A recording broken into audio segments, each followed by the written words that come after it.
ಹಿಜಾಬ್ ವಿವಾದದ ಬಗ್ಗೆ ಹೈಕೋರ್ಟ್ನಿಂದ ಐತಿಹಾಸಿಕ ತೀರ್ಪು 4 ಪ್ರಶ್ನೆಗಳಿಗೆ ತೀರ್ಪಿನಲ್ಲಿ ಕೊಟ್ಟಿರುವ ಉತ್ತರವೇನು?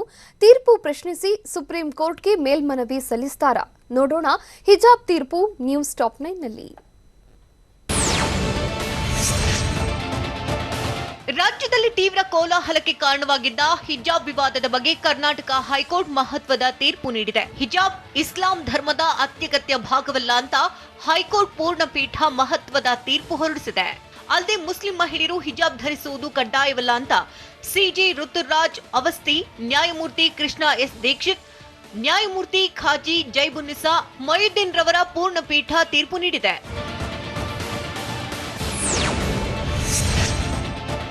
ಕರ್ನಾಟಕ ಹೈಕೋರ್ಟ್ ಹಿಜಾಬ್ ವಿವಾದದ ಬಗ್ಗೆ ಐತಿಹಾಸಿಕ ತೀರ್ಪು ಪ್ರಕಟಿಸಿದೆ. ಸಮವಸ್ತ್ರ ನಿಗದಿಪಡಿಸುವ ಅಧಿಕಾರ ಶಾಲೆಗಳಿಗಿದೆ ಅಂತ ರಾಜ್ಯ ಹೈಕೋರ್ಟ್ ತೀರ್ಪಿನಲ್ಲಿ ತಿಳಿಸಿದೆ. ಅಲ್ಲದೆ ರಾಜ್ಯ ಸರ್ಕಾರದ ಆದೇಶ ಕಾನೂನುಬದ್ಧವಾಗಿದೆ. ಉಡುಪಿ ಕಾಲೇಜಿಗೆ ನಿರ್ದೇಶನ ನೀಡುವ ಅಗತ್ಯವಿಲ್ಲ ಅಂತ ಹಿಜಾಬ್ ವಿವಾದದ ಬಗ್ಗೆ ಹೈಕೋರ್ಟ್ ತೀರ್ಪು ನೀಡಿದೆ.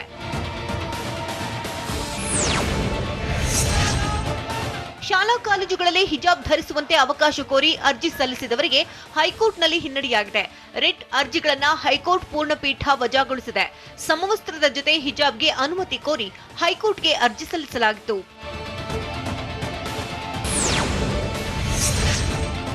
ಹಿಜಾಬ್ ವಿವಾದದ ಬಗ್ಗೆ ಹೈಕೋರ್ಟ್ ಐತಿಹಾಸಿಕ ತೀರ್ಪು ಪ್ರಕಟಿಸಿದೆ.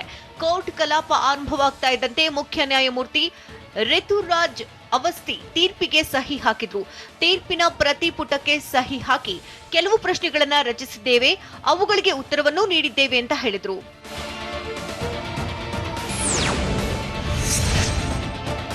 ಹಿಜಾಬ್ ವಿವಾದದ ಬಗ್ಗೆ ಸುದೀರ್ಘ ವಾದ ಪ್ರತಿವಾದ ಆಲಿಸಿದ ಹೈಕೋರ್ಟ್ ಪೂರ್ಣಪೀಠ ಇಂದು ಐತಿಹಾಸಿಕ ತೀರ್ಪು ಪ್ರಕಟಿಸಿದೆ. ತೀರ್ಪಿನಲ್ಲಿ 4 ಪ್ರಶ್ನೆಗಳಿಗೆ ಹೈಕೋರ್ಟ್ ಪೂರ್ಣಪೀಠ ಉತ್ತರವನ್ನ ನೀಡಿದೆ. ಇಸ್ಲಾಂನಲ್ಲಿ ಹಿಜಾಬ್ ಅತ್ಯಗತ್ಯ ಧಾರ್ಮಿಕ ಆಚರಣೆಯೇ? ಸಮವಸ್ತ್ರ ನಿಗದಿಪಡಿಸುವುದರಿಂದ ಅಭಿವ್ಯಕ್ತಿ ಸ್ವಾತಂತ್ರ್ಯ, ಖಾಸಗಿತನಕ್ಕೆ ಧಕ್ಕೆಯಾಗಲಿದೆಯೇ ಅನ್ನೋ ಪ್ರಶ್ನೆಗಳಿಗೆ ಉತ್ತರ ಕೊಟ್ಟಿದೆ.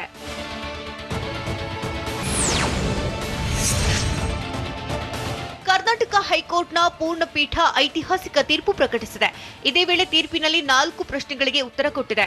ರಾಜ್ಯ ಸರ್ಕಾರದ ಆದೇಶ ಕಾನೂನು ಬಾಹಿರವಾಗಿದೆಯೇ? ಉಡುಪಿ ಕಾಲೇಜಿನ ಮೇಲೆ ಕ್ರಮದ ಅಗತ್ಯವಿದೆಯೇ ಅನ್ನುವಂತಹ ಪ್ರಶ್ನೆಗಳಿಗೆ ಉತ್ತರ ನೀಡಿದೆ.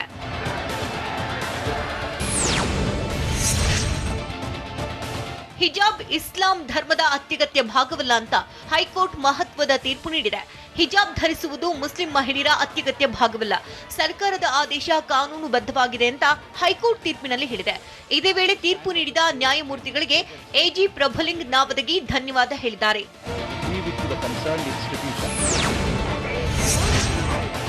ರಾಜ್ಯದ ಶಾಲಾ ಕಾಲೇಜುಗಳಲ್ಲಿ ಹಿಜಾಬ್ ನಿಷೇಧದ ಬಗ್ಗೆ ರಾಜ್ಯ ಸರ್ಕಾರದ ಆದೇಶವನ್ನ ಹೈಕೋರ್ಟ್ ಎತ್ತಿ ಹಿಡಿದಿದೆ.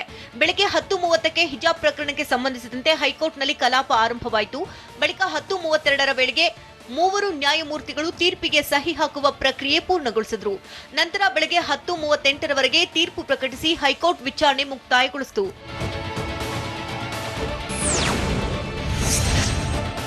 ಹಿಜಾಬ್ ಕುರಿತ ಹೈಕೋರ್ಟ್ ತೀರ್ಪು ಪ್ರಶ್ನಿಸಿ ಸುಪ್ರೀಂ ಕೋರ್ಟ್ಗೆ ಮೇಲ್ಮನವಿ ಸಲ್ಲಿಸಲು ತಯಾರಿ ನಡೆಸಲಾಗಿದೆ. ಹಿಜಾಬ್ ವಿವಾದದ ಬಗ್ಗೆ ಕರ್ನಾಟಕ ಹೈಕೋರ್ಟ್ ಮಹತ್ವದ ತೀರ್ಪು ನೀಡಿದೆ. ಹಿಜಾಬ್ ಇಸ್ಲಾಂ ಧರ್ಮದ ಅತ್ಯಗತ್ಯ ಭಾಗವಲ್ಲ, ಮುಸ್ಲಿಂ ಮಹಿಳೆಯರು ಹಿಜಾಬ್ ಧರಿಸುವುದು ಕಡ್ಡಾಯವಲ್ಲ ಅಂತ ಸಿಜೆ ಋತುರಾಜ್ ಅವಸ್ಥಿ, ನ್ಯಾಯಮೂರ್ತಿ ಕೃಷ್ಣ ಎಸ್ ದೀಕ್ಷಿತ್, ನ್ಯಾಯಮೂರ್ತಿ ಖಾಜಿ ಜೈಬುನ್ನಿಸಾ ಮೊಯುದ್ದೀನ್ ರವರ ಪೂರ್ಣಪೀಠ ತೀರ್ಪು ನೀಡಿದೆ. ತೀರ್ಪಿನ ಬೆನ್ನಲ್ಲೇ ಪರೀಕ್ಷೆಯನ್ನೇ ಬಹಿಷ್ಕರಿಸಿ ವಿದ್ಯಾರ್ಥಿನಿಯರು ಮನೆಗೆ ವಾಪಸ್ಸಾಗಿದ್ದೆಲ್ಲಿ? ಹಿಜಾಬ್ಗೆ ಅವಕಾಶ ಕೊಡದಿದ್ರೆ ಪರೀಕ್ಷೆ ಬರೆಯಲ್ಲ ಅಂತ ಹೇಳಿದ್ಯಾರು? ಜನರು ಒಪ್ಪುವಂಥ ತೀರ್ಪಲ್ಲ ಎಂದು ಅಸಮಾಧಾನ ಹೊರಹಾಕಿದ್ಯಾರು? ನೋಡೋಣ ಹಿಜಾಬ್ ಕಿರಿಕ್ ನ್ಯೂಸ್ ಟಾಪ್ 9 ನಲ್ಲಿ. ಹಿಜಾಬ್ ವಿವಾದ ಕುರಿತ ತೀರ್ಪಿನ ಬಗ್ಗೆ ಪ್ರತಿಕ್ರಿಯೆ ನೀಡಲು ಮಂಡ್ಯದ ವಿದ್ಯಾರ್ಥಿನಿ ಮುಸ್ಕಾನ್ ನಿರಾಕರಿಸಿದ್ದಾಳೆ. ಮುಸ್ಕಾನ್ ಯಾವುದೇ ಪ್ರತಿಕ್ರಿಯೆ ನೀಡೋದಿಲ್ಲ ಅಂತ ಮಂಡ್ಯದ ನಿವಾಸದ ಬಳಿ ಮುಸ್ಕಾನ್ ತಂದೆ ಮೊಹಮ್ಮದ್ ಹುಸೇನ್ ಹೇಳಿದ್ದಾರೆ. ಘಟನೆ ನಂತರ ಮುಸ್ಕಾನ್ ಕಾಲೇಜ್ಗೆ ಹೋಗಿಲ್ಲ. ಇದೇ 24ಕ್ಕೆ ಆಕೆಗೆ ಪರೀಕ್ಷೆ ಇದೆ. ಮುಂದೆ ಯಾವ ರೀತಿ ಕಾಲೇಜ್ಗೆ ಹೋಗಬೇಕು ಎನ್ನುವ ಬಗ್ಗೆ ಧರ್ಮದ ದೊಡ್ಡವರು ತೀರ್ಮಾನ ಕೈಗೊಳ್ತಾರೆ. ಶಿಕ್ಷಣ, ಧರ್ಮ ಎರಡು ಕಣ್ಣುಗಳಿದ್ದಂತೆ, ಎರಡನ್ನೂ ಕಾಪಾಡಿಕೊಂಡು ಸಾಗಬೇಕಿದೆ ಎಂದು ಮೊಹಮ್ಮದ್ ಹುಸೇನ್ ತಿಳಿಸಿದ್ದಾರೆ.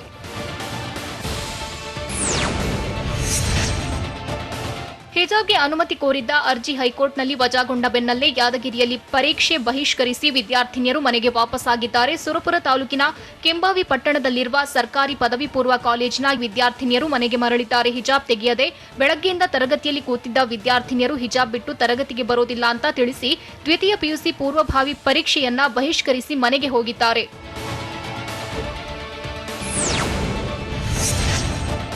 ಹಿಜಾಬ್ ಇಸ್ಲಾಂ ಧರ್ಮದ ಅತ್ಯಗತ್ಯ ಭಾಗವಲ್ಲ ಅಂತ ಹೈಕೋರ್ಟ್ ಪೂರ್ಣಪೀಠ ಮಹತ್ವದ ತೀರ್ಪು ನೀಡಿದೆ. ಆದರೆ ಹೈಕೋರ್ಟ್ ತೀರ್ಪು ನೀಡಿದ್ರೂ ಹಿಜಾಬ್ಗಾಗಿ ಯಾದಗಿರಿ ನಗರದ ಸರ್ಕಾರಿ ಪದವಿ ಪೂರ್ವ ಕಾಲೇಜಿನ ವಿದ್ಯಾರ್ಥಿನಿ ಪಟ್ಟು ಹಿಡಿದಿದ್ದಾಳೆ. ಪ್ರಥಮ ವರ್ಷದ ಪಿಯುಸಿ ವಿದ್ಯಾರ್ಥಿನಿ ಹಿಜಾಬ್ಗೆ ಅವಕಾಶ ಕೊಡಲಿಲ್ಲ ಅಂದ್ರೆ ಪರೀಕ್ಷೆ ಬಹಿಷ್ಕರಿಸುವುದಾಗಿ ಹೇಳಿದ್ದಾಳೆ. ಅಲ್ಲದೆ ನಮಗೆ ಕೋರ್ಟ್ ಆದೇಶಕ್ಕಿಂತ ಹಿಜಾಬ್ ಮುಖ್ಯ ಎಂದು ಹೇಳಿದ್ದಾಳೆ.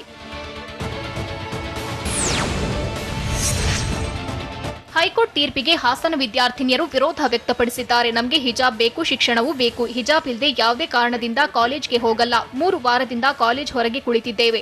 ನಮಗೆ ಹಿಜಾಬ್ ಧರಿಸಲು ಅವಕಾಶ ಕೊಡಬೇಕು. ಹಿಜಾಬ್ ಧರಿಸಲು ಅವಕಾಶ ನೀಡದಿದ್ರೆ ಕಾಲೇಜ್ಗೆ ಬರಲ್ಲ ಅಂತ ಹಾಸನದ ಸರ್ಕಾರಿ ಮಹಿಳಾ ಪ್ರಥಮ ದರ್ಜೆ ಕಾಲೇಜು ವಿದ್ಯಾರ್ಥಿನಿಯರು ಹೇಳಿದ್ದಾರೆ.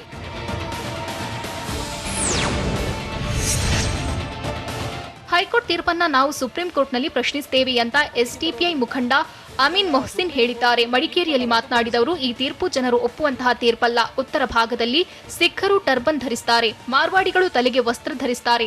ಅದೇ ತರ ಹಿಜಾಬ್ ಧರಿಸಲಾಗ್ತಿದೆ. ಮುಸ್ಲಿಂ ಮಕ್ಕಳ ಶಿಕ್ಷಣವೂ ಉಳಿಯಬೇಕು, ಧರ್ಮವೂ ಉಳಿಯಬೇಕು. ಈ ನಿಟ್ಟಿನಲ್ಲಿ ಪೋಷಕರು ನಿರ್ಧಾರ ಕೈಗೊಳ್ಳಬೇಕಿದೆ ಅಂತ ಎಸ್ಡಿಪಿಐ ಮುಖಂಡ ಅಭಿಪ್ರಾಯ ವ್ಯಕ್ತಪಡಿಸಿದ್ದಾರೆ.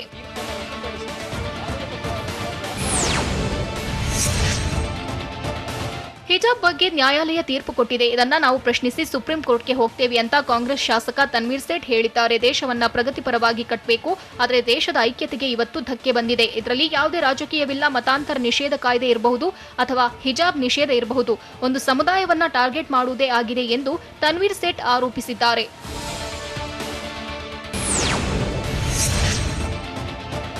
ಹಿಜಾಬ್ ವಿವಾದ ಕುರಿತು ಹೈಕೋರ್ಟ್ ತೀರ್ಪು ನೀಡಿದ್ದು, ದಾವಣಗೆರೆ ನಗರದ ಸರ್ಕಾರಿ ಪದವಿ ಕಾಲೇಜು ಸೇರಿದಂತೆ ಕೆಲ ಪ್ರದೇಶಗಳಿಗೆ ಎಸ್ಪಿ ಸಿಬಿ ರಿಷ್ಯಂತ್ ಭೇಟಿ ನೀಡಿದ್ರು. ದಾವಣಗೆರೆಯಲ್ಲಿ ಈಗಾಗಲೇ ನಿಷೇಧಾಜ್ಞೆ ಜಾರಿಯಲ್ಲಿದ್ದು ಮೆರವಣಿಗೆ ಹಾಗೂ ಪ್ರತಿಭಟನೆಗೆ ಅವಕಾಶ ನೀಡಿಲ್ಲ. ಸಾಮಾಜಿಕ ಜಾಲತಾಣಗಳ ಮೇಲೂ ಹದ್ದಿನ ಕಣ್ಣಿಟ್ಟಿದ್ದು, ಕಾನೂನು ಉಲ್ಲಂಘಿಸುವವರ ವಿರುದ್ಧ ಕಾನೂನು ಕ್ರಮ ಕೈಗೊಳ್ಳುವುದಾಗಿ ಎಸ್ಪಿ ಸಿಬಿ ರಿಷ್ಯಂತ್ ಎಚ್ಚರಿಕೆ ನೀಡಿದ್ದಾರೆ.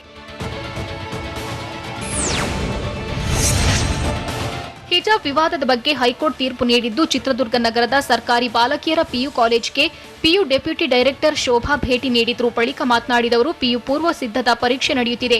ಹೀಗಾಗಿ ಕಾಲೇಜ್ಗೆ ಭೇಟಿ ನೀಡಿ ಪರಿಶೀಲನೆ ನಡೆಸಿದ್ದೇನೆ. ಕೋರ್ಟ್ ಆದೇಶದಂತೆ ಸಮವಸ್ತ್ರ ನೀತಿ ಪಾಲನೆಯಾಗ್ತಿದೆ. ಹೈಕೋರ್ಟ್ ಆದೇಶ ಪಾಲನೆಗೆ ಸೂಕ್ತ ಕ್ರಮ ಕೈಗೊಳ್ಳುತ್ತೇವೆ ಅಂತ ತಿಳಿಸಿದ್ರು. ಕರ್ನಾಟಕ ಹೈಕೋರ್ಟ್ ತೀರ್ಪು ನಿರಾಶಾದಾಯಕ ಅಂತ ಜಮ್ಮು ಕಾಶ್ಮೀರ ಮಾಜಿ ಮುಖ್ಯಮಂತ್ರಿ ಮೆಹಬೂಬಾ ಮುಫ್ತಿ ಹೇಳಿದ್ದಾರೆ. ಹಿಜಾಬ್ ಧರ್ಮಕ್ಕೆ ಸಂಬಂಧಿಸಿದ ವಿಚಾರವಲ್ಲ, ಸ್ವಾತಂತ್ರ್ಯಕ್ಕೆ ಸಂಬಂಧಿಸಿದ್ದು ಎಂದು ಮೆಹಬೂಬಾ ಮುಫ್ತಿ ತಿಳಿಸಿದ್ದಾರೆ.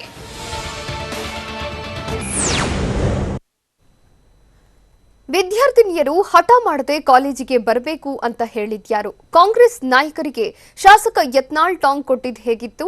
ಇದು ಇಲ್ಲಿಗೆ ನಿಲ್ಲೋದಿಲ್ಲ ಅಂತ ಸಿಎಂ ಇಬ್ರಾಹಿಂ ಹೇಳಿದ್ದೇಕೆ? ನೋಡೋಣ ಹೈ ತೀರ್ಪ್ ನ್ಯೂಸ್ ಟಾಪ್ 9ನಲ್ಲಿ.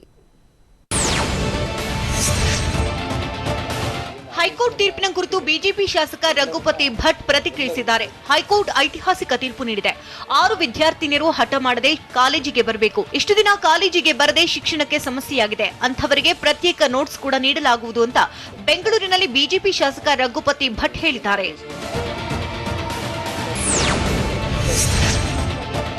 ಮುಂದುವರೆದು ಮಾತನಾಡಿದಂತಹ ಶಾಸಕ ರಘುಪತಿ ಭಟ್, ಹಿಜಾಬ್ ಇಸ್ಲಾಂ ಧರ್ಮದ ಅತ್ಯಗತ್ಯ ಭಾಗವಲ್ಲ ಅಂತ ಹೈಕೋರ್ಟ್ ಹೇಳಿದೆ.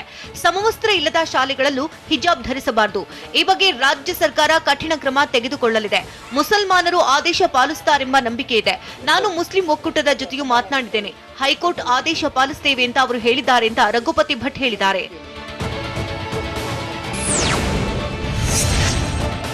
ಹೈಕೋರ್ಟ್ ಆದೇಶ ಬಂದ ಹಿನ್ನೆಲೆಯಲ್ಲಿ ವಿದ್ಯಾರ್ಥಿಗಳ ಬಳಿ ಮಾತನಾಡ್ತೇನೆ ಅಂತ ಬಿಜೆಪಿ ಶಾಸಕ ರಘುಪತಿ ಭಟ್ ಹೇಳಿದ್ದಾರೆ. ಯಾರಿಂದಲೂ ವಿದ್ಯಾರ್ಥಿಗಳಿಗೆ ಸಮಸ್ಯೆಯಾಗುತ್ತಿಲ್ಲ.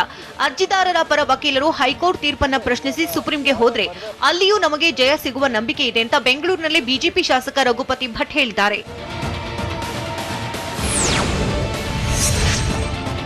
ಹಿಜಾಬ್ ಕುರಿತಾದ ಹೈಕೋರ್ಟ್ ತೀರ್ಪನ್ನ ಎಲ್ಲರೂ ಗೌರವಿಸಬೇಕು ಅಂತ ಸಚಿವ ಕೆ ಗೋಪಾಲಯ್ಯ ಹೇಳಿದ್ದಾರೆ. ಎಲ್ಲರೂ ಕೋರ್ಟ್ ತೀರ್ಪನ್ನ ಪಾಲನೆ ಮಾಡಬೇಕು. ಹೈಕೋರ್ಟ್ ತೀರ್ಪಿಗೆ ಎಲ್ಲರೂ ಗೌರವ ಕೊಡಬೇಕು ಅಂತಾನೂ ವಿಧಾನಸೌಧದಲ್ಲಿ ಸಚಿವ ಗೋಪಾಲಯ್ಯ ಹೇಳಿದ್ದಾರೆ.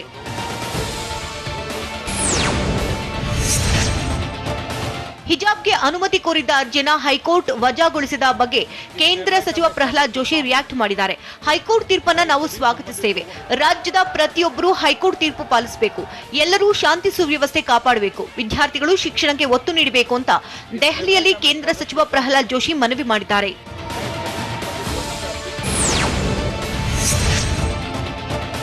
ಹಿಜಾಬ್ ಇಸ್ಲಾಂ ಧರ್ಮದ ಅತ್ಯಗತ್ಯ ಭಾಗವಲ್ಲ ಅಂತ ಹೈಕೋರ್ಟ್ ಪೂರ್ಣಪೀಠ ಮಹತ್ವದ ತೀರ್ಪು ಹೊರಡಿಸಿದೆ. ಈ ಬಗ್ಗೆ ಪ್ರತಿಕ್ರಿಯೆ ನೀಡಿರುವಂತಹ ಬಿಜೆಪಿ ಶಾಸಕ ಬಸನಗೌಡ ಪಾಟೀಲ್ ಯತ್ನಾಳ್, ಹೈಕೋರ್ಟ್ ಐತಿಹಾಸಿಕ ತೀರ್ಪು ನೀಡಿದೆ, ಅದನ್ನ ಸ್ವಾಗತ ಮಾಡ್ತೀನಿ ಅಂತ ಹೇಳಿದ್ದಾರೆ. ಸುದೀರ್ಘ ವಾದ ಪ್ರತಿವಾದ ಆಲಿಸಿ ಹೈಕೋರ್ಟ್ ತೀರ್ಪು ನೀಡಿದೆ. ಜಾತ್ಯತೀತ ತತ್ವವನ್ನ ಕೋರ್ಟ್ ಎತ್ತಿ ಹಿಡಿದಿದೆ ಅಂತ ಯತ್ನಾಳ್ ತಿಳಿಸಿದ್ದಾರೆ.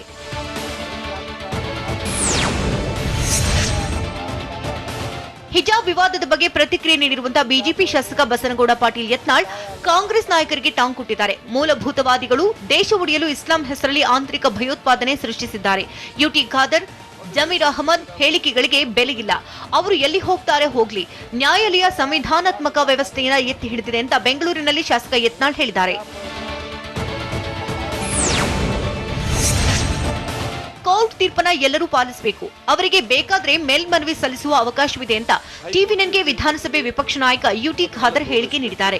ಕರಾವಳಿ ಭಾಗದಲ್ಲಿ ಕೋಮು ಸೌಹಾರ್ದತೆಗೆ ಸಮಸ್ಯೆ ಉಂಟಾಗುವ ಯಾವುದೇ ಆತಂಕ ಇಲ್ಲ. ವಿದ್ಯಾರ್ಥಿಗಳು, ಅದರಲ್ಲೂ ಹೆಣ್ಣು ಮಕ್ಕಳ ಶಿಕ್ಷಣ ಮುಖ್ಯ. ಶಾಲಾ ಮಟ್ಟದಲ್ಲಿ ಬಗೆಹರಿಸಬಹುದಾಗಿದ್ದ ಸಮಸ್ಯೆ ಕೋರ್ಟ್ವರೆಗೆ ಬರಬೇಕಾದ ಅಗತ್ಯತೆ ಇರಲಿಲ್ಲ ಅಂತ ಯುಟಿ ಖಾದರ್ ಹೇಳಿದ್ದಾರೆ. ಹಿಜಾಬ್ಗೆ ಅನುಮತಿ ಕೋರಿದ್ದ ಅರ್ಜಿ ವಜಾಗೊಂಡಿದ್ದು, ಇದನ್ನ ಧರ್ಮದ ದೃಷ್ಟಿಯ ಬದಲು ಸಂವಿಧಾನದ ದೃಷ್ಟಿಯಿಂದ ನೋಡಬೇಕು ಅಂತ ಕೋರ್ಟ್ ತೀರ್ಪಿನ ಬಗ್ಗೆ ಸಿಎಂ ಇಬ್ರಾಹಿಂ ಪ್ರತಿಕ್ರಿಯೆ ನೀಡಿದ್ದಾರೆ. ಇಂದು ತಿಲಕ, ವಿಭೂತಿ, ಬಿಂದಿ ಇಟ್ಕೊಳ್ಳುವುದು ಅವರವರ ಆಯ್ಕೆ. ಅದೇ ರೀತಿಯಾಗಿ ಹಿಜಾಬ್ ಕೂಡ. ಯಾರು ಕೂಡ ಬೀದಿಗೆ ಇಳಿಯುವ ಅವಶ್ಯಕತೆ ಇಲ್ಲ. ಇದು ಇಲ್ಲಿಗೆ ನಿಲ್ಲೋದಿಲ್ಲ. ಕೂಡಲೇ ಈ ಎಲ್ಲಾ ವಿಚಾರದ ಬಗ್ಗೆ ಸಿಎಂ ಬೊಮ್ಮಾಯಿ ತೀರ್ಮಾನ ಮಾಡಬೇಕು ಅಂತ ಸಿಎಂ ಇಬ್ರಾಹಿಂ ಹೇಳಿದ್ದಾರೆ. ಹೈಕೋರ್ಟ್ ತೀರ್ಪಿನ ಬಗ್ಗೆ ಸಿಎಂ ಹೇಳಿದ್ದೇನು? ವಿದ್ಯಾರ್ಥಿಗಳಿಗೆ ಶಿಕ್ಷಣವೇ ಮುಖ್ಯ ಅಂತ ಹೇಳಿದ್ಯಾರು? ಯಾರೋ ಉದ್ದೇಶಪೂರ್ವಕವಾಗಿ ದಿಕ್ಕು ತಪ್ಪಿಸಿದ್ರು ಎಂದು ಸಚಿವ ಸುನೀಲ್ ಕುಮಾರ್ ಆರೋಪಿಸಿದ್ದೇಕೆ? ನೋಡೋಣ. ತೀರ್ಪಿಗೆ ಸ್ವಾಗತ. News top 9ನಲ್ಲಿ. ಹಿಜಾಬ್ಗೆ ಅನುಮತಿ ಕೋರಿದ್ದ ಅರ್ಜಿಯನ್ನ ಹೈಕೋರ್ಟ್ ವಜಾಗೊಳಿಸಿದೆ. ಸರ್ಕಾರದ ಸಮವಸ್ತ್ರ ಆದೇಶ ಎತ್ತಿ ಹಿಡಿದಂತಹ ಹೈಕೋರ್ಟ್ ತೀರ್ಪಿನ ಬಗ್ಗೆ ಸಿಎಂ ಬಸವರಾಜ ಬೊಮ್ಮಾಯಿ ಪ್ರತಿಕ್ರಿಯೆ ನೀಡಿದ್ದಾರೆ. ಕೋರ್ಟ್ ತೀರ್ಪನ್ನ ಎಲ್ಲರೂ ಪಾಲಿಸಬೇಕು. ಹೈಕೋರ್ಟ್ ತೀರ್ಪು ಒಪ್ಪಿಕೊಂಡು ಶಾಂತಿ ಸುವ್ಯವಸ್ಥೆ ಕಾಪಾಡಿ ಅಂತ ರಾಜ್ಯದ ಜನರಲ್ಲಿ ಸಿಎಂ ಬೆಂಗಳೂರಿನಲ್ಲಿ ಮನವಿ ಮಾಡಿದ್ದಾರೆ. ಸರ್ಕಾರದ ಸಮವಸ್ತ್ರದ ನೀತಿಯನ್ನ ಹೈಕೋರ್ಟ್ ಎತ್ತಿ ಹಿಡಿದಿದೆ. ಹೀಗಾಗಿ ಮಕ್ಕಳ ಶಿಕ್ಷಣದ ಪ್ರಜ್ಞೆ ಇದೆ. ಮಕ್ಕಳಿಗೆ ಶಿಕ್ಷಣಕ್ಕಿಂತ ಬೇರ್ಯಾವುದೂ ಇಲ್ಲ ಅಂತ ಸಿಎಂ ಬಸವರಾಜ ಬೊಮ್ಮಾಯಿ ಹೇಳಿದ್ದಾರೆ. ಮಕ್ಕಳು ತೀರ್ಪನ್ನ ಪಾಲಿಸಬೇಕು. ಇದರ ಅನುಷ್ಠಾನಕ್ಕೆ ತರುವ ಸಂದರ್ಭದಲ್ಲಿ ಎಲ್ಲರೂ ಸಹಕರಿಸಬೇಕು. ಶಾಂತಿ ಸುವ್ಯವಸ್ಥೆ ಬಹಳ ಮುಖ್ಯ ಅಂತಾನೂ ಸಿಎಂ ಬೊಮ್ಮಾಯಿ ಹೇಳಿದ್ದಾರೆ. ಸಹಕಾರವನ್ನ ಮಾಡಬೇಕು. ಮುಂದುವರೆದು ಮಾತನಾಡಿದಂತಹ ಸಿಎಂ, ಎಲ್ಲಾ ವಿದ್ಯಾರ್ಥಿಗಳು ಹೈಕೋರ್ಟ್ ತೀರ್ಪನ್ನ ಪಾಲಿಸಿ. ವಿದ್ಯಾರ್ಥಿಗಳಿಗೆ ಶಿಕ್ಷಣ ಮುಖ್ಯ. ಹೀಗಾಗಿ ತೀರ್ಪನ್ನ ಪಾಲಿಸಿ. ಪರೀಕ್ಷೆಗೆ ಗೈರಾಗದಂತೆ ವಿದ್ಯಾರ್ಥಿಗಳಿಗೆ ಸಿಎಂ ಮನವಿ ಮಾಡಿದ್ದಾರೆ. ಅಲ್ಲದೆ ರಾಜ್ಯದಲ್ಲಿ ಕಾನೂನು ಸುವ್ಯವಸ್ಥೆ ಕಾಪಾಡುವುದಕ್ಕೆ ಗೃಹ ಇಲಾಖೆ ಸಿದ್ಧತೆ ಮಾಡಿಕೊಂಡಿದೆ. ಕಾನೂನು ಕೈಗೆತ್ತಿಕೊಂಡ್ರೆ ಕ್ರಮ ಕೈಗೊಳ್ಳಲಾಗುವುದು ಅಂತ ಬೆಂಗಳೂರಿನಲ್ಲಿ ಬೊಮ್ಮಾಯಿ ಹೇಳಿದ್ದಾರೆ. ಕ್ಲಾಸ್ಗೆ ಭಾಗವಹಿಸಬೇಕು. ನಾನು ಎಲ್ಲ ಸಮುದಾಯದ ನಾಯಕರಿಗೆ, ಶಿಕ್ಷಕರಿಗೆ, ಪೋಷಕರಿಗೆ, ಮಕ್ಕಳಿಗೆ ಮನವಿ ಮಾಡ್ತೇನೆ. ಎಲ್ಲರೂ ಶಾಂತಿ ಕಾಪಾಡುವ ನಿಟ್ಟಿನಲ್ಲಿ ಸಹಕರಿಸಬೇಕು ಅಂತ ಸಿಎಂ ಬಸವರಾಜ ಬೊಮ್ಮಾಯಿ ಹೇಳಿದ್ದಾರೆ. ಎಲ್ಲ ಎಕ್ಸಾಮ್ಗಳಿಗೂ ಭಾಗವಹಿಸಬೇಕು. ಯಾಕಂದ್ರೆ ಶಿಕ್ಷಣ ಬಹಳ ಮುಖ್ಯ. ಕಾನೂನು ಸುವ್ಯವಸ್ಥೆಗೆ ಅಗತ್ಯ ಕ್ರಮ ಕೈಗೊಳ್ಳಲಾಗಿದೆ. ಹೈಕೋರ್ಟ್ ತೀರ್ಪನ್ನ ಎಲ್ಲರೂ ಪಾಲಿಸಬೇಕು ಅಂತ ಸಿಎಂ ಬೊಮ್ಮಾಯಿ ಹೇಳಿದ್ದಾರೆ. ಹೈಕೋರ್ಟ್ ಆಜ್ಞೆಯನ್ನು ಪಾಲನೆ ಮಾಡಿ. ಹಿಜಾಬ್ ವಿವಾದದ ಕುರಿತ ಹೈಕೋರ್ಟ್ ತೀರ್ಪನ್ನ ಗೃಹ ಸಚಿವ ಆರ್ಗ ಜ್ಞಾನೇಂದ್ರ ಸ್ವಾಗತಿಸಿದ್ದಾರೆ. ಹೆಣ್ಣು ಮಕ್ಕಳ ಶಿಕ್ಷಣ ಪಡೆಯುವಂತಹ ಹಕ್ಕನ್ನ ಹೈಕೋರ್ಟ್ ಎತ್ತಿ ಹಿಡಿದಿದೆ. ನಮಗೆ ಸಂತೋಷ ಕೊಟ್ಟಿದೆ ಅಂತ ವಿಧಾನಸೌಧದಲ್ಲಿ ಗೃಹ ಸಚಿವ ಆರ್ಗ ಜ್ಞಾನೇಂದ್ರ ಹೇಳಿದ್ದಾರೆ. ಸರ್ಕಾರ ರೂಪಿಸಿದ ನಿಯಮದ ಪರವಾಗಿ ತೀರ್ಪು ಬಂದಿದೆ. ಐತಿಹಾಸಿಕ ತೀರ್ಪನ್ನ ಹೈಕೋರ್ಟ್ ನೀಡಿದೆ ಅಂತ ಆರ್ಗ ಜ್ಞಾನೇಂದ್ರ ತಿಳಿಸಿದ್ದಾರೆ. ಶಿಕ್ಷಣ ಪಡೆಯುವಂತಹ ಹಕ್ಕನ್ನ ಮಾನ್ಯ ಕೋರ್ಟ್ ಎತ್ತಿ ಹಿಡಿದಿದೆ. ಸಮವಸ್ತ್ರ ತೀರ್ಪುಗಳು ವಿದ್ಯಾರ್ಥಿಗಳ ಮನಸ್ಸಿನಲ್ಲಿ ದೊಡ್ಡ ಪರಿಣಾಮ ಬೀರುತ್ತೆ ಅಂತ ಗೃಹ ಸಚಿವ ಆರ್ಗ ಜ್ಞಾನೇಂದ್ರ ಹೇಳಿದ್ದಾರೆ. ಈ ತೀರ್ಪನ್ನ ದೇಶ ವಿದೇಶಗಳು ಗಮನಿಸ್ತಾ ಇದ್ವು. ಶಾಂತಿ ಸುವ್ಯವಸ್ಥೆ ಕಾಪಾಡಬೇಕು, ಯಾವುದೇ ಧರ್ಮ ಮತಾಂಧತೆಯನ್ನ ಬೆಳೆಸಿಕೊಳ್ಳದೆ ಶಾಲೆಗಳಲ್ಲಿ ಅಣ್ಣ ತಮ್ಮಂದಿರು ಅಕ್ಕ ತಂಗಿಯರು ಅಂತ ಇರಬೇಕು, ವಿಶೇಷವಾಗಿ ಭಾರತ ಮಾತೆಯ ಮಕ್ಕಳು ಅಂತ ಸಂಸ್ಕಾರದಿಂದಿರಬೇಕು, ದೇಶದ ಪ್ರಜೆಗಳಾಗಿ ಹಾಗೂ ನಾಗರಿಕರಾಗಿ ಬದುಕುವ ಹಾಗೆ ಆದ್ರೆ ದೇಶದ ಏಕತೆ ಹಾಗೂ ಸಮಗ್ರತೆ ಗಟ್ಟಿಗೊಳ್ಳುತ್ತೆ ಅಂತ ಆರ್ಗ ಜ್ಞಾನೇಂದ್ರ ಅಭಿಪ್ರಾಯಪಟ್ಟಿದ್ದಾರೆ. ದೇಶದ ಏಕತೆ ಸಮಗ್ರತೆಗೆ ಹೈಕೋರ್ಟ್ನಲ್ಲಿ ಹಿಜಾಬ್ಗೆ ಅನುಮತಿ ಕೋರಿದ್ದ ಅರ್ಜಿ ವಜಾಗೊಂಡಿದೆ. ಈ ಬಗ್ಗೆ ಟ್ವೀಟ್ ಮಾಡಿರುವಂತಹ ಶಿಕ್ಷಣ ಸಚಿವ ಬಿಸಿ ನಾಗೇಶ್, ಹೈಕೋರ್ಟ್ ಐತಿಹಾಸಿಕ ತೀರ್ಪನ್ನ ನಾವು ಸ್ವಾಗತಿಸುತ್ತೇವೆ ಅಂತ ತಿಳಿಸಿದ್ದಾರೆ. ಅಲ್ಲದೆ ಈ ನೆಲದ ಕಾನೂನು ಅಂತಿಮ ಅಂತ ಕೋರ್ಟ್ ತೀರ್ಪು ಸ್ವಾಗತಿಸಿ ಶಿಕ್ಷಣ ಸಚಿವ ನಾಗೇಶ್ ಟ್ವೀಟ್ ಮಾಡಿದ್ದಾರೆ. ಸಚಿವ ಸುನಿಲ್ ಕುಮಾರ್ ಹೈಕೋರ್ಟ್ ತೀರ್ಪನ್ನ ಸ್ವಾಗತಿಸಿದ್ದು ಸರ್ಕಾರದ ನಿಲುವನ್ನ ಹೈಕೋರ್ಟ್ ಎತ್ತಿ ಹಿಡಿದಿದೆ ಅಂತ ಹೇಳಿದ್ದಾರೆ. ವಿಧಾನಸೌಧದಲ್ಲಿ ಮಾತನಾಡಿದಂತಹ ಅವರು, ಶಿಕ್ಷಣಕ್ಕೆ ಆದ್ಯತೆ ಕೊಡಬೇಕು, ಶಿಕ್ಷಣ ಹೊರತುಪಡಿಸಿ ಬೇರೆ ವಿಷಯಗಳಿಗೆ ಆದ್ಯತೆ ನೀಡಬಾರದು. ಅಲ್ಲದೆ ಧಾರ್ಮಿಕ ಆಚರಣೆಗಳು ಕಾಲೇಜು ಹೊರಗೆ ಇರಬೇಕು, ಕಾಲೇಜಿನ ಒಳಗೆ ಧಾರ್ಮಿಕ ಆಚರಣೆಗಳು ಇರಬಾರದು ಅಂತ ಹೇಳಿದ್ರು. ಯಾರೋ ಇದನ್ನ ಉದ್ದೇಶಪೂರ್ವಕವಾಗಿ ದಿಕ್ಕು ತಪ್ಪಿಸಿದ್ರು, ಆದ್ರೆ ನ್ಯಾಯಾಲಯ ಒಳ್ಳೆಯ ತೀರ್ಪು ನೀಡಿದೆ ಅಂತ ಸಚಿವ ಸುನಿಲ್ ಕುಮಾರ್ ತಿಳಿಸಿದ್ರು. ಇದನ್ನ ದಿಕ್ಕು ತಪ್ಪಿಸುವಂತ ಪ್ರಯತ್ನವನ್ನು ಎಲ್ಲರೂ ಸಮಾನರು ಅಂತ ಹೈಕೋರ್ಟ್ನಿಂದ ತೀರ್ಪು ಬಂದಿದೆ ಅಂತ ಶಾಸಕ ಎಸ್ಆರ್ ವಿಶ್ವನಾಥ್ ಹೇಳಿದ್ದಾರೆ. ವಿಧಾನಸೌಧದಲ್ಲಿ ಮಾತನಾಡಿದಂತ ಅವರು, ಹೈಕೋರ್ಟ್ ತೀರ್ಪಿನ ಬಗ್ಗೆ ಹಲವು ದಿನಗಳಿಂದ ದೇಶದಾದ್ಯಂತ ಕುತೂಹಲ ಮೂಡಿತ್ತು. ಇದೀಗ ಹೈಕೋರ್ಟ್ ಐತಿಹಾಸಿಕ ತೀರ್ಪು ನೀಡಿದೆ. ಸರ್ಕಾರ ಹೊರಡಿಸಿದ್ದ ಸಮವಸ್ತ್ರದ ಆದೇಶವನ್ನ ಎತ್ತಿ ಹಿಡಿದಿದೆ. ಕೇಸರಿಯಾಗಲಿ ಯಾವುದೇ ಧಾರ್ಮಿಕ ವಸ್ತುಗಳನ್ನ ಶಾಲಾ ಕಾಲೇಜಿನಲ್ಲಿ ಧರಿಸಬಾರದು ಅಂತ ಎಸ್ಆರ್ ವಿಶ್ವನಾಥ್ ತಿಳಿಸಿದ್ದಾರೆ. ಧರ್ಮಕ್ಕಿಂತ ಸಂವಿಧಾನ ದೊಡ್ಡದು ಅನ್ನೋದು ಸಾಬೀತಾಗಿದೆ ಅಂತ ಹೇಳಿದ್ಯಾರು? ಕಾಂಗ್ರೆಸ್ ನಾಯಕರಿಗೆ ಕಪಾಳ ಮೋಕ್ಷವಾಗಿದೆ ಎಂದು ರೇಣುಕಾಚಾರ್ಯ ಹೇಳಿದ್ದಕ್ಕೆ ವಿದ್ಯಾರ್ಥಿಗಳು ಪರೀಕ್ಷೆಗಳತ್ತ ಹೆಚ್ಚು ಗಮನ ಕೊಡಲಿ ಎಂದು ಸಲಹೆ ನೀಡಿದ್ಯಾರು? ನೋಡೋಣ ಲೀಡರ್ಸ್ ರಿಯಾಕ್ಷನ್ ನ್ಯೂಸ್ ಟಾಪ್ 9ನಲ್ಲಿ. ಧರ್ಮಕ್ಕಿಂತ ದೊಡ್ಡದು ಎಂಬುದನ್ನ ಸಂವಿಧಾನ ಧರ್ಮಕ್ಕಿಂತ ದೊಡ್ಡದು ಅನ್ನೋದನ್ನ ಹೈಕೋರ್ಟ್ ಸಾಬೀತುಪಡಿಸಿದೆ ಅಂತ ಮಾಜಿ ಸಿಎಂ ಬಿಎಸ್ ಯಡಿಯೂರಪ್ಪ ಹೇಳಿದ್ದಾರೆ. ಹೈಕೋರ್ಟ್ ತೀರ್ಪನ್ನ ಎಲ್ಲರೂ ಗೌರವಿಸಬೇಕು ಎಂದು ಬಿಎಸ್ವೈ ಮನವಿ ಮಾಡಿದ್ದಾರೆ. ಅಲ್ಲದೆ ಮತ್ತೆ ಅನಗತ್ಯವಾಗಿ ವಿವಾದ ಮಾಡದೆ ಎಲ್ಲರೂ ತೀರ್ಪನ್ನ ಗೌರವಿಸಬೇಕು ಅಂತ ಬಿಎಸ್ವೈ ಹೇಳಿದ್ದಾರೆ. ತೀರ್ಪನ್ನ ಗೌರವಿಸಬೇಕು. ಸಮವಸ್ತ್ರದ ಜೊತೆ ಹಿಜಾಬ್ಗೆ ಅನುಮತಿ ಕೋರಿದ್ದ ಅರ್ಜಿ ವಜಾಗೊಂಡಿದ್ದು ಕೋರ್ಟ್ ತೀರ್ಪಿಗೆ ಎಲ್ಲರೂ ತಲೆಬಾಗಲೇಬೇಕು ಅಂತ ಹೈಕೋರ್ಟ್ ತೀರ್ಪಿನ ಬಗ್ಗೆ ಸಚಿವ ಕೆಎಸ್ ಈಶ್ವರಪ್ಪ ಪ್ರತಿಕ್ರಿಯೆ ನೀಡಿದ್ದಾರೆ. ಎಲ್ಲ ವಿದ್ಯಾರ್ಥಿನಿಯರನ್ನ ಶಾಲೆಗೆ ಕಳುಹಿಸಲು ಕ್ರಮ ಕೈಗೊಳ್ಳಬೇಕು, ಗೊಂದಲ ಬಿಟ್ಟು ವಿದ್ಯಾರ್ಥಿಗಳು ಶಾಲಾ ಕಾಲೇಜಿಗೆ ಬರಬೇಕು ಅಂತ ಸಚಿವ ಕೆಎಸ್ ಈಶ್ವರಪ್ಪ ಕರೆ ಕೊಟ್ಟಿದ್ದಾರೆ.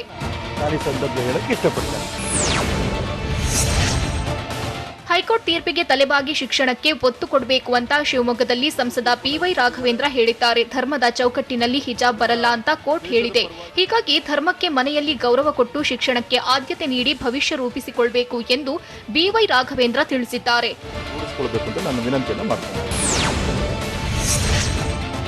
ಕೋರ್ಟ್ ತೀರ್ಪನ್ನ ನಾನು ಸ್ವಾಗತ ಮಾಡ್ತೇನೆ. ಕೋರ್ಟ್ ತೀರ್ಪಿನಿಂದ ಕಾಂಗ್ರೆಸ್ ಮುಖಂಡರಿಗೆ ಕಪಾಳ ಮೋಕ್ಷ ಆಗಿದೆ ಅಂತ ವಿಧಾನಸೌಧದಲ್ಲಿ ಸಿಎಂ ರಾಜಕೀಯ ಕಾರ್ಯದರ್ಶಿ ಎಂಪಿ ರೇಣುಕಾಚಾರ್ಯ ಹೇಳಿದ್ದಾರೆ. ಹಲವು ಸಂಘಟನೆಗಳು ಹಿಜಾಬ್ ಮೂಲಭೂತ ಹಕ್ಕು ಎಂದು ಶಾಂತಿ ಕದಡುವ ಕೆಲಸ ಮಾಡಿದ್ವು. ಶಿಕ್ಷಣದಿಂದ ವಂಚಿತರಾದರೆ ಭಯೋತ್ಪಾದಕರನ್ನಾಗಿ ಬಳಸಿಕೊಳ್ಳುವ ಚಿಂತನೆ ನಡೆದಿತ್ತು. ಆದರೆ ಸರ್ಕಾರದ ನಿಲುವನ್ನ ಕೋರ್ಟ್ ಎತ್ತಿ ಹಿಡಿದಿದೆ ಎಂದು ರೇಣುಕಾಚಾರ್ಯ ಹೇಳಿದ್ದಾರೆ.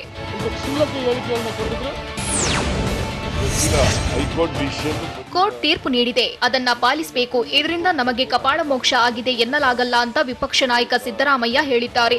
ವಿಧಾನಸೌಧದಲ್ಲಿ ಮಾತನಾಡಿದ ಅವರು, ಹಿಜಾಬ್ನಿಂದ ಯಾರಿಗೂ ತೊಂದರೆಯಾಗಲ್ಲ ಅಂತ ಹೇಳಿದ್ವಿ. ವಿದ್ಯಾರ್ಥಿ ಈ ಹಿಂದೆಯೂ ಧರಿಸಿದ್ರು, ಈಗಲೂ ಧರಿಸುತ್ತಿದ್ದಾರೆ. ಹಿಜಾಬ್ ಧರಿಸಲಿ ಬಿಡಿ ಅಂತ ನಾವು ಹೇಳಿದ್ವಿ ಅಂತ ಸಿದ್ದರಾಮಯ್ಯ ಹೇಳಿದ್ದಾರೆ.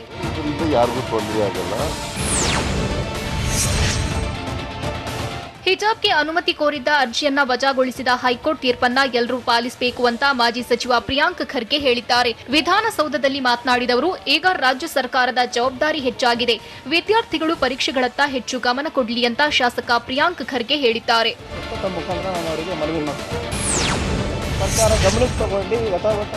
ಹಿಜಾಬ್ ಕೇಸರಿ ಶಾಲು ವಿಚಾರದಲ್ಲಿ ಕೋರ್ಟ್ ತೀರ್ಪನ್ನ ಪಾಲಿಸೋಣ, ಸದ್ಯ ಪರೀಕ್ಷೆ ಇರೋದ್ರಿಂದ ಅದರತ್ತ ಗಮನ ಹರಿಸೋಣ ಅಂತ ಶಾಸಕ ಪ್ರಿಯಾಂಕ್ ಖರ್ಗೆ ತಿಳಿಸಿದ್ದಾರೆ. ಕೊರೋನಾದಿಂದಾಗಿ ವಿದ್ಯಾರ್ಥಿಗಳ ವಿದ್ಯಾಭ್ಯಾಸಕ್ಕೆ ತೊಂದರೆಯಾಗಿದೆ. ಹೀಗಾಗಿ ಸರ್ಕಾರ ಹೆಚ್ಚು ಶೈಕ್ಷಣಿಕ ಪ್ರೋತ್ಸಾಹ ಸೌಲಭ್ಯಗಳ ಬಗ್ಗೆ ಗಮನ ಹರಿಸಲಿ, ಮಕ್ಕಳಿಗೆ ಬ್ರಿಡ್ಜ್ ಕ್ಲಾಸ್ ಕೊಡಿಸುವುದರತ್ತ ಚಿತ್ತ ಹರಿಸಲಿ, ಸೂಕ್ತ ಶಿಕ್ಷಣ ನೀಡುವುದು ಸರ್ಕಾರದ ಹೊಣೆಯಾಗಿದೆ ಎಂದು ಪ್ರಿಯಾಂಕ್ ಖರ್ಗೆ ಹೇಳಿದ್ದಾರೆ.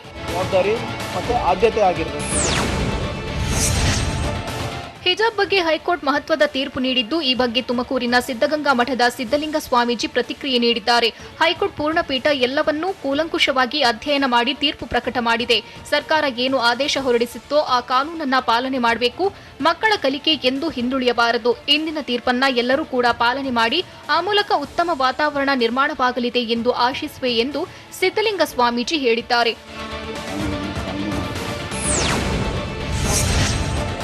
ಹೈಕೋರ್ಟ್ ತೀರ್ಪು ಐತಿಹಾಸಿಕ ತೀರ್ಪಾಗಿದೆ ಅಂತ ಶ್ರೀರಾಮ ಸೇನೆ ರಾಜ್ಯಾಧ್ಯಕ್ಷ ಸಿದ್ದಲಿಂಗ ಸ್ವಾಮೀಜಿ ಹೇಳಿದ್ದಾರೆ. ಮುಸ್ಲಿಂ ವಿದ್ಯಾರ್ಥಿನಿಯರು ಕೋರ್ಟ್ ತೀರ್ಪನ್ನ ಗೌರವದಿಂದ ಪಾಲಿಸಬೇಕು. ಹಿಜಾಬ್ ವಿರುದ್ಧದ ಹೋರಾಟದಲ್ಲಿ ಅನೇಕರ ಮೇಲೆ ಕೇಸ್ ಹಾಕಲಾಗಿದೆ. ಶಿವಮೊಗ್ಗದಲ್ಲಿ ಹರ್ಷನ ಕೊಲೆಯಾಗಿದೆ. ಈ ತೀರ್ಪಿನಿಂದ ಹರ್ಷನ ಆತ್ಮಕ್ಕೆ ಶಾಂತಿ ಸಿಕ್ಕಿದೆ. ಹಿಂದೂ ಮತ್ತು ಮುಸ್ಲಿಮರು ಹೈಕೋರ್ಟ್ ತೀರ್ಪು ಪಾಲಿಸಬೇಕು. ಹೈಕೋರ್ಟ್ ಆದೇಶವನ್ನ ಮುಸ್ಲಿಮರು ಉಲ್ಲಂಘಿಸಿ ಕುಚೇಷ್ಟೆ ಮಾಡಿದ್ರೆ ಅವರನ್ನ ಒದ್ದು ಹೊರಗೆ ಹಾಕಬೇಕು ಅಂತ ಕಲಬುರಗಿಯಲ್ಲಿ ಸಿದ್ದಲಿಂಗ ಸ್ವಾಮೀಜಿ ಹೇಳಿದ್ದಾರೆ. ಪಾಕಿಸ್ತಾನ ವಿರುದ್ಧ ಗೆದ್ದ ಬಾಂಗ್ಲಾ ವನಿತೆಯರು ಬರೆದ ದಾಖಲೆ ಏನು? ಭಾರತದ ಶ್ರೇಯಸ್ ಅಯ್ಯರ್ಗೆ ಐಸಿಸಿ ಕೊಟ್ಟ ಪ್ರಶಸ್ತಿ ಯಾವುದು? ಬಾಲಿವುಡ್ಗೆ ಕಾಲಿಡ್ತಾರಾ ಸ್ಟೈಲಿಶ್ ಸ್ಟಾರ್ ಅಲ್ಲು ಅರ್ಜುನ್? ನೋಡೋಣ ಎಂಟರ್ಟೈನ್ಮೆಂಟ್ ನ್ಯೂಸ್ ಟಾಪ್ 9ನಲ್ಲಿ. ಮಹಿಳಾ ಏಕದಿನ ವಿಶ್ವಕಪ್ 12ನೇ ಪಂದ್ಯದಲ್ಲಿ ಪಾಕಿಸ್ತಾನ ಮಹಿಳಾ ತಂಡದ ವಿರುದ್ಧ ಬಾಂಗ್ಲಾದೇಶ ವನಿತೆಯರು 9 ರನ್ ರೋಚಕ ಜಯಗಳಿಸಿದ್ದಾರೆ. ಹ್ಯಾಮಿಲ್ಟನ್ನ ಸೆಟನ್ ಪಾರ್ಕ್ನಲ್ಲಿ ನಡೆದ ಈ ಪಂದ್ಯದಲ್ಲಿ ಬಾಂಗ್ಲಾದೇಶ 234 ರನ್ ಗಳಿಸಿದರೆ ಪಾಕ್ 225 ರನ್ ಬಾರಿಸಿ ಸೋಲೊಪ್ಪಿಕೊಂಡಿದೆ. ಆದರೆ ಪಾಕ್ ಪರ ಏಕಾಂಗಿ ಹೋರಾಟ ಮಾಡಿದ ಸೇದ್ರಾ ಅಮಿನ್ 104 ರನ್ಗಳೊಂದಿಗೆ ಗಮನ ಸೆಳೆದರು.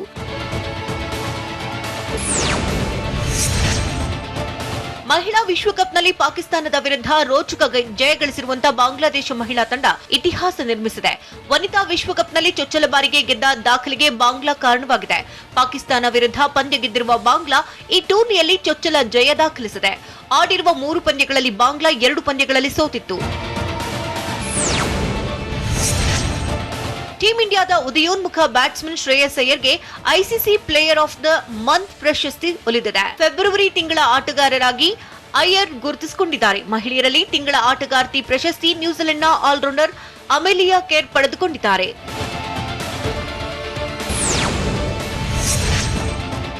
ಶ್ರೀಲಂಕಾ ವೇಗಿ ಸುರಂಗ ಲಕ್ಮಲ್ ಅಂತಾರಾಷ್ಟ್ರೀಯ ಕ್ರಿಕೆಟ್ಗೆ ನಿವೃತ್ತಿ ಘೋಷಿಸಿದ್ದಾರೆ. ಭಾರತ ವಿರುದ್ಧದ ಸರಣಿ ಮುಕ್ತಾಯದ ಬಳಿಕ ತಾನು ಕ್ರಿಕೆಟ್ಗೆ ನಿವೃತ್ತಿ ನೀಡುವುದಾಗಿ ಲಕ್ಮಲ್ ತಿಳಿಸಿದ್ದಾರೆ. 35ರ ಹರೆಯದ ಲಕ್ಮಲ್ 70 ಟೆಸ್ಟ್ ಪಂದ್ಯಗಳಲ್ಲಿ 171 ವಿಕೆಟ್ಸ್, 86 ಏಕದಿನ ಪಂದ್ಯಗಳಲ್ಲಿ 109 ವಿಕೆಟ್ಸ್, 11 ಟಿ20 ಪಂದ್ಯಗಳಲ್ಲಿ 8 ವಿಕೆಟ್ ಪಡೆದಂತಹ ದಾಖಲೆ ಹೊಂದಿದ್ದಾರೆ.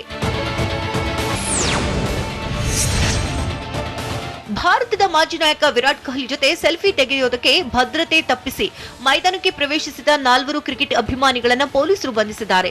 ಬೆಂಗಳೂರಿನ ಚಿನ್ನಸ್ವಾಮಿ ಸ್ಟೇಡಿಯಂನಲ್ಲಿ ನಡೀತಾ ಇದ್ದ ಲಂಕಾ ವಿರುದ್ಧದ ದ್ವಿತೀಯ ಟೆಸ್ಟ್ ವೇಳೆ ಏಕಾಏಕಿ ಮೈದಾನಕ್ಕೆ ನುಗ್ಗಿದ 4 ಅಭಿಮಾನಿಗಳನ್ನು ಕಬ್ಬನ್ ಪಾರ್ಕ್ ಪೊಲೀಸರು ವಶಕ್ಕೆ ಪಡೆದುಕೊಂಡಿದ್ದಾರೆ.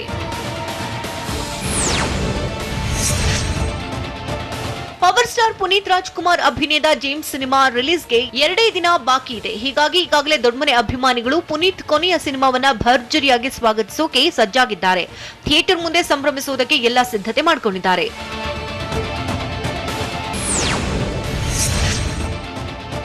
ಮಾರ್ಚ್ 17ರಿಂದ ತೆರೆ ಮೇಲೆ ಜೇಮ್ಸ್ ಆರ್ಭಟ ಶುರುವಾಗುವ ಬೆನ್ನಲ್ಲೇ ಕಮಲಾನಗರದ ವೀರಭದ್ರೇಶ್ವರ ಥಿಯೇಟರ್ನಲ್ಲಿ ಬೆಳಗ್ಗೆ 4:30ಕ್ಕೆ ಫ್ಯಾನ್ಸ್ ಶೋ ಏರ್ಪಡಿಸಲಾಗಿದೆ. ಇನ್ನು ರಾಜ್ಯದ ಹಲವೆಡೆ ಅಭಿಮಾನಿಗಳು ಬೆಳ್ಳಂಬೆಳಗ್ಗೆ ಜೇಮ್ಸ್ ನೋಡೋ ಪ್ಲಾನ್ ಮಾಡಿದ್ದಾರೆ.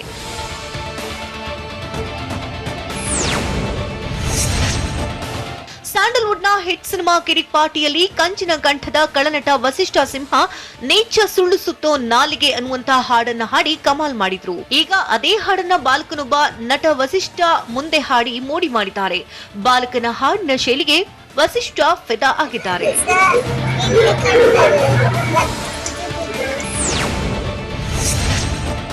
Tollywood stylish star Allu Arjun ಪುಷ್ಪ ಸಕ್ಸಸ್ ನಂತರ ಸದ್ಯ ಪುಷ್ಪ 2 ರಿಲೀಸ್ಗೆ ಎದುರು ನೋಡ್ತಿದ್ದಾರೆ. ಹಾಗೆ ಅಲ್ಲು ಅರ್ಜುನ್ ಇತ್ತೀಚೆಗಷ್ಟೇ ಮುಂಬೈಗೆ ಭೇಟಿ ನೀಡಿದ್ದು ಖ್ಯಾತ ನಿರ್ದೇಶಕ ಸಂಜಯ್ ಲೀಲಾ ಬನ್ಸಾಲಿ ಭೇಟಿ ಮಾಡಿದ್ದಾರಂತೆ. ಹೀಗಾಗಿ ಅಲ್ಲು ಅರ್ಜುನ್ ಬಾಲಿವುಡ್ ಸಿನಿಮಾದಲ್ಲಿ ನಟಿಸಿ ಮೋಡಿ ಮಾಡ್ತಾರಾ ಅನ್ನೋ ಕುತೂಹಲ ಹೆಚ್ಚಾಗಿದೆ.